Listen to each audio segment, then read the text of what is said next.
বিভিন্ন প্ৰান্তত ইতিমধ্যে বতৰে ভয়ংকৰ ৰূপ ধাৰণ কৰা পৰিলক্ষিত হৈছে। আজিৰ দিনটোত ৰাজ্যৰ কেইবাখনো জিলালৈ হাই এলাৰ্ট প্ৰদান কৰা হৈছে। আজিৰ দিনটোত ইতিমধ্যে ক'ত ক'ত বতৰে ভয়াৱহ ৰূপ ধাৰণ কৰিছে, বতৰৰ ভয়াৱহ ৰূপত ইতিমধ্যে কেইবাজনো লোক মৃত্যু হোৱাৰ খবৰ আহি পৰিছে। ৰাজ্যৰ কোন প্ৰান্তত বৰ্তমান মুহূৰ্তত কেনেধৰণৰ পৰিৱেশে বিৰাজ কৰিছে, বতৰ বিজ্ঞান কেন্দ্ৰই ক'ত ক'ত হাই এলাৰ্ট প্ৰদান কৰিছে, এই মুহূৰ্তত জনোৱাৰ চেষ্টা কৰিম। এটা ব্ৰেকিং নিউজ এই মুহূৰ্তত জনাইছোঁ। ৰাজ্যত ঠায়ে ঠায়ে ইতিমধ্যে ধুমুহা বৰষুণৰ সৃষ্টি হোৱা পৰিলক্ষিত হৈছে। ধুমুহা শিলাবৃষ্টিয়ে তাণ্ডৱ চলাইছে ৰাজ্যৰ বিভিন্ন প্ৰান্তত। শিলাবৃষ্টিয়ে এফালৰ পৰা ধ্বংস কৰি গৈছে ঘৰ দুৱাৰ। ৰাজ্যৰ প্ৰতিটো প্ৰান্তৰ শেহতীয়া আপডেট দিয়াৰ চেষ্টা কৰিম। কাছাৰৰ বিভিন্ন অঞ্চলত ইতিমধ্যে ধুমুহাই কালৰূপ লৈছে। আমি কাছাৰৰ পৰা এইফালে আৰম্ভ কৰি ধুবুৰী কাছাৰৰ পৰা তিনিচুকীয়া ডিব্ৰুগড়ৰ খবৰ, সকলো জিলাৰ খবৰ দিম। ধুমুহা শিলাবৃষ্টিত বহু বাহন ইতিমধ্যে ভাঙি চুৰমাৰ হৈ গৈছে। আগন্তুক 3 দিন পৰ্যন্ত ৰাজ্যবাসীক সাৱধান মানি কৈছে বতৰ বিজ্ঞান কেন্দ্ৰই। কৰিমগঞ্জ, হাইলাকান্দি, কাছাৰ, ডিমা হাছাওৰ অধিক ভয়াৱহ হ'ব পৰিস্থিতি। বতৰ বিজ্ঞান কেন্দ্ৰই এলাৰ্ট প্ৰদান কৰিছে। মৰিগাঁও, নগাঁও, কাৰ্বি আংলং, তেজপুৰতো 4 দিনলৈ এলাৰ্ট আছে। আৰু বতৰৰ ভয়াৱহ ৰূপত ইতিমধ্যে বিধ্বস্ত হৈ পৰিছে ৰাজ্যৰ সামগ্ৰিক পৰিস্থিতি। কোন জিলাত কেনেধৰণৰ পৰিৱেশে বিৰাজ কৰিব জনাই আছোঁ। ৰাজ্যৰ ঠায়ে ঠায়ে যিহেতু ধুমুহা শিলাবৃষ্টিয়ে তাণ্ডৱ চলোৱা পৰিলক্ষিত হৈছে, আমি দৃশ্যাংশ আহি পৰিছে, পোনে পোনে দৃশ্যাংশ দেখুৱাম। শিলাবৃষ্টিৰ ফলত কেনেধৰণৰ পৰিৱেশে বিৰাজ কৰিছে ৰাজ্যৰ বিভিন্ন প্ৰান্তত। দৃশ্যাংশ চাওক। ধুমুহাই লৈছে কালৰূপ, সমান্তৰালভাৱে ভাঙি চুৰমাৰ হৈ পৰিছে ঘৰ দুৱাৰ, যান বাহন।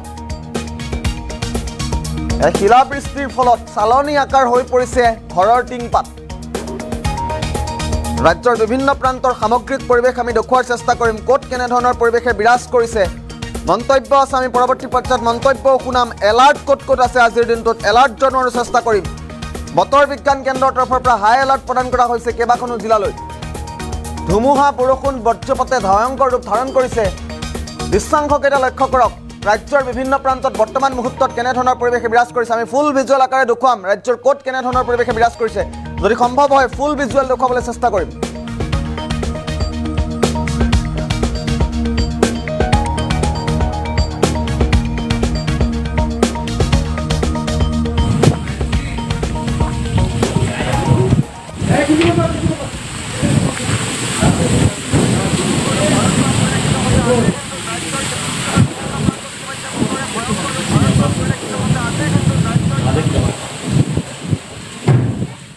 Halo, আমৰা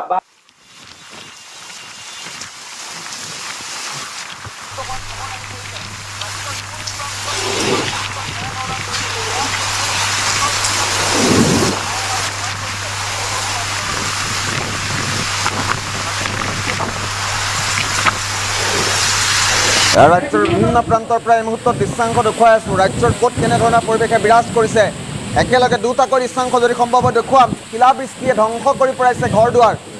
মন্তব্যও আহি পৰিছে ৰাজ্যৰ বিভিন্ন প্ৰান্তৰ পৰা। কি ধৰণৰ তাণ্ডৱ ৰূপৰ সৃষ্টি হৈছে বতৰৰ ফলত, বতৰৰ ভয়াৱহতাত আমি মন্তব্য শুনাম। পৰৱৰ্তী পৰ্যায়ত ক'ত ক'ত এলাৰ্ট আছে সেয়া জনোৱাৰ চেষ্টা কৰিম।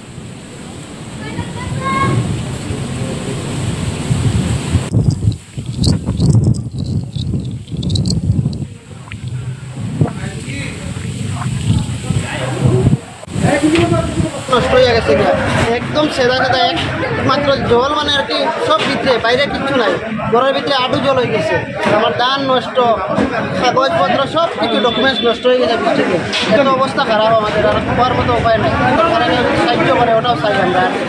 প্রবল শিলাবৃষ্টি জ্বর হয়েছে। সেই জ্বর শিলাবৃষ্টিতে আমাদের বিশেষ করে দক্ষিণ দলাইর জামালপুর, চান্নিঘাট, শেওড়ারতল অঞ্চলের প্রবল ক্ষতিগ্রস্ত হয়েছে মানুষ।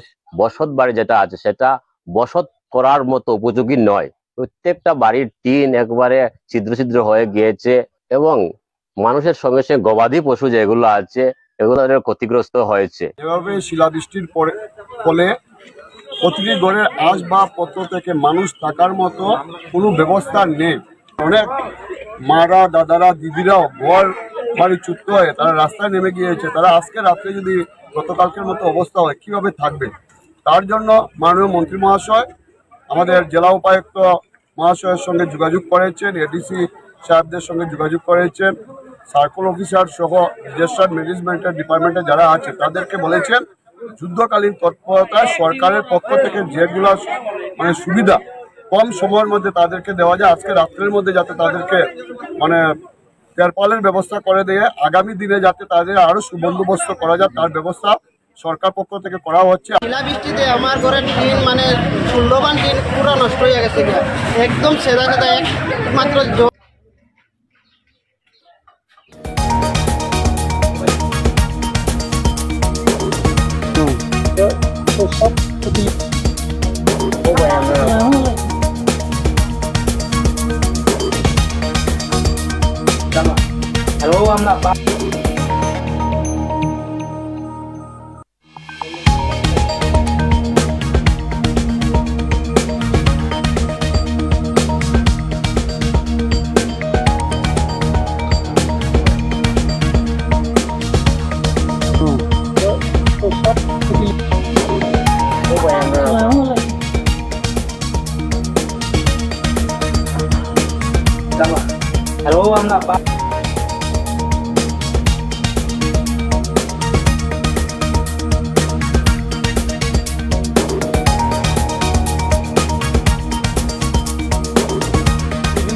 আজিৰ দিনৰ পৰা আগন্তুক 5 দিনলৈ হাই এলাৰ্ট প্ৰদান কৰিছে বতৰ বিজ্ঞান কেন্দ্ৰই।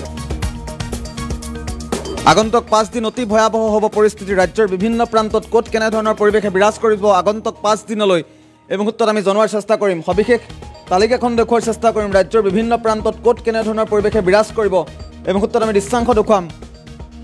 ধুবুৰীত 5 মে'ৰ দিনা এলাৰ্ট আছে। তাৰ সমান্তৰালভাৱে চাউথ চালমাৰা মানকাছাৰতো এলাৰ্ট প্ৰদান কৰিছে 5 মে'ত।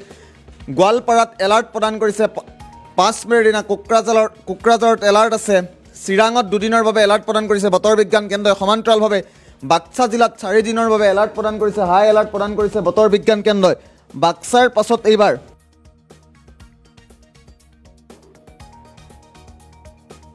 বাক্সাত 4 দিনৰ বাবে এলাৰ্ট প্ৰদান কৰিছে বতৰ বিজ্ঞান কেন্দ্ৰই। তাৰ সমান্তৰালভাৱে বাক্সাৰ পাছত এইবাৰ বৰপেটাত 4 দিনৰ বাবে এলাৰ্ট প্ৰদান কৰিছে। বঙাইগাঁৱত এদিনৰ বাবে এলাৰ্ট প্ৰদান কৰিছে। বঙাইগাঁৱত ধুমুহা বৰষুণ বজ্ৰপাতৰ লগতে ঘণ্টাত 30ৰ পৰা 40 কিলোমিটাৰ বেগত বতাহ বলিব বুলি আঞ্চলিক বতৰ বিজ্ঞান কেন্দ্ৰই সতৰ্কবাণী জাৰি কৰিছে।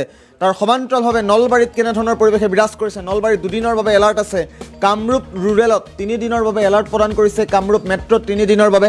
সমান্তৰালকৈ দৰঙত 3 দিনৰ বাবে এলাৰ্ট প্ৰদান কৰা হৈছে। ওদালগুৰিত 3 দিনৰ বাবে এলাৰ্ট প্ৰদান কৰিছে বতৰ বিজ্ঞান কেন্দ্ৰই। মৰিগাঁৱত আগন্তুক 5 দিনৰ বাবে হাই এলাৰ্ট প্ৰদান কৰিছে বতৰ বিজ্ঞান কেন্দ্ৰই। নগাঁৱত 5 দিনৰ বাবে এলাৰ্ট প্ৰদান কৰা হৈছে। ঘণ্টাত 30ৰ পৰা 40 কিলোমিটাৰ বেগত বতাহ বলিব নগাঁও জিলাত।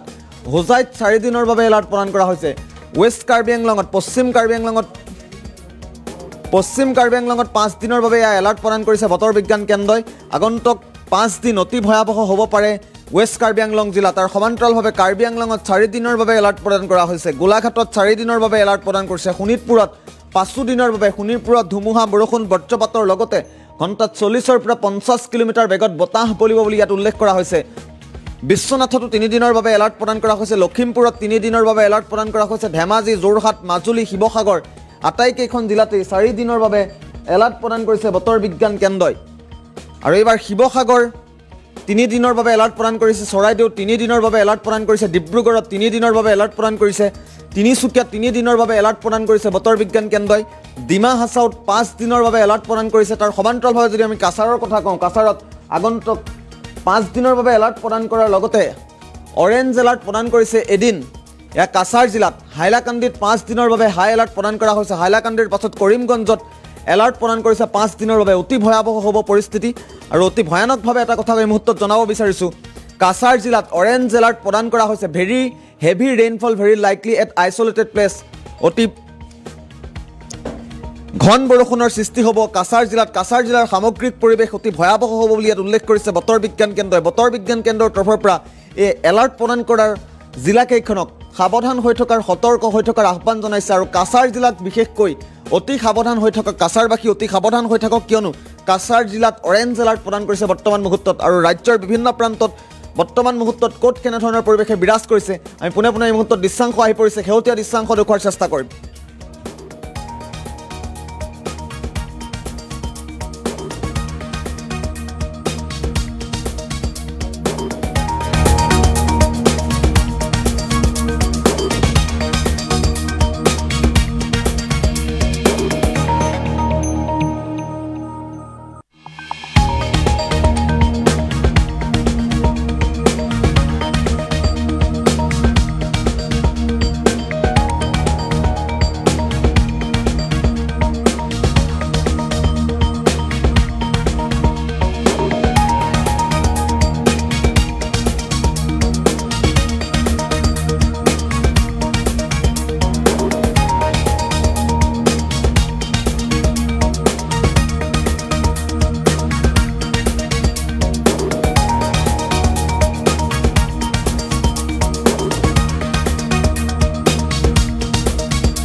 শিলাবৃষ্টিতে আমার ঘরের টিন মানে মূল্যবান টিন পুরো নষ্ট হয়ে গেছে গিয়া একদম সেদা সেদা একমাত্র জল মানে আর কি সব ভিতরে বাইরে কিচ্ছু নাই ঘরের ভিতরে আডু জল হয়ে গেছে আমার ধান নষ্ট কাগজপত্র সব কিছু ডকুমেন্টস নষ্ট হয়ে গেছে বৃষ্টিতে এত অবস্থা খারাপ আমাদের আর খাওয়ার মতো উপায় নাই সরকারে সাহায্য করে ওটাও চাই আমরা আর কিছু না।